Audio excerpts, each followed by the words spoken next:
युद्ध को लेके यूनाइटेड नेशंस का चार्टर क्या कहता है और वो किस तरीके से फेल होता नज़र आ रहा है। Let's see.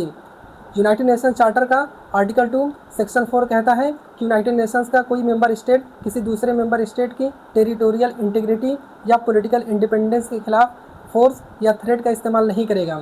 Article 2 section 7 of United Nations charter कहता है कि यूनाइटेड नेशंस किसी मेंबर स्टेट के डोमेस्टिक मैटर्स घरेलू मामलों में दखल नहीं देगा।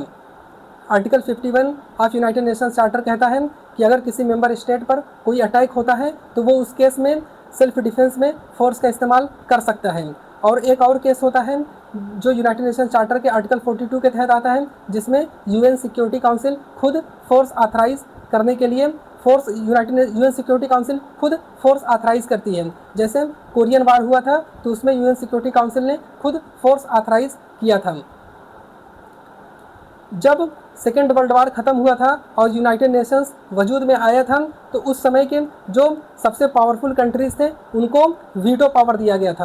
उनको वीटो पावर इसलिए दिया गया था क्योंकि ये जो दुनिया के सबसे पावरफुल कंट्रीज़ हैं उनके हित संरक्षित रहेंगे तो वो पूरी दुनिया में रूल बेस्ड ऑर्डर या पूरी दुनिया में रूल ऑफ लॉ या पूरी दुनिया में लॉ एंड ऑर्डर मेंटेन करेंगे जब इनके हित संरक्षित रहेंगे।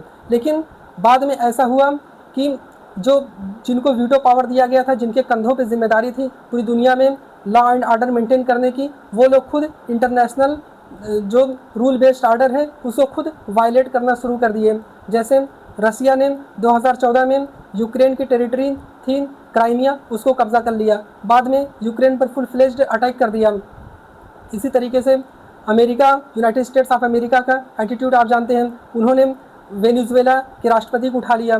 ग्रीनलैंड जो डेनमार्क की टेरिटरी थी उसको यूनाइटेड स्टेट्स ऑफ अमेरिका में मिलाने के लिए, उसको कब्जा करने के लिए, उसको हथियाने के लिए अलग अलग हथकंडे अपनाए। उसको डेनमार्क को धमकी दी, यूरोप के मेंबर्स को जो है उनको धमकी दी। इसी तरीके से चाइना, उसका एटीट्यूड साउथ चाइना सी में 9 लाइन और साउथ चाइना सी में काफ़ी निगेटिव रहा है।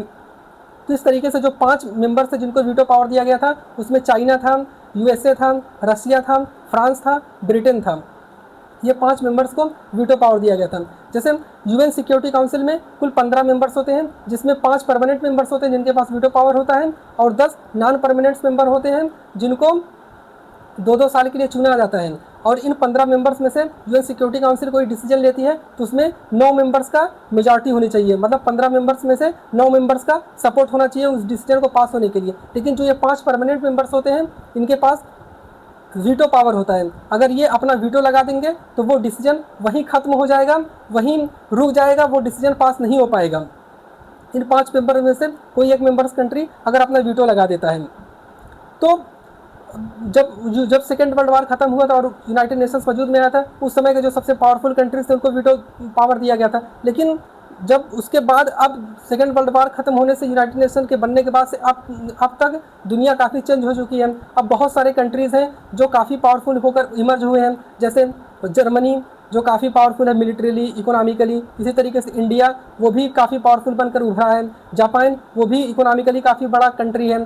तो इन सबको भी वीटो पावर दिया जाना चाहिए ताकि ये लोग भी पूरी दुनिया में जो लॉ एंड ऑर्डर है उसको मेंटेन करने में बढ़ चढ़कर हिस्सा लें और इनका भी अपना रोल होना चाहिए।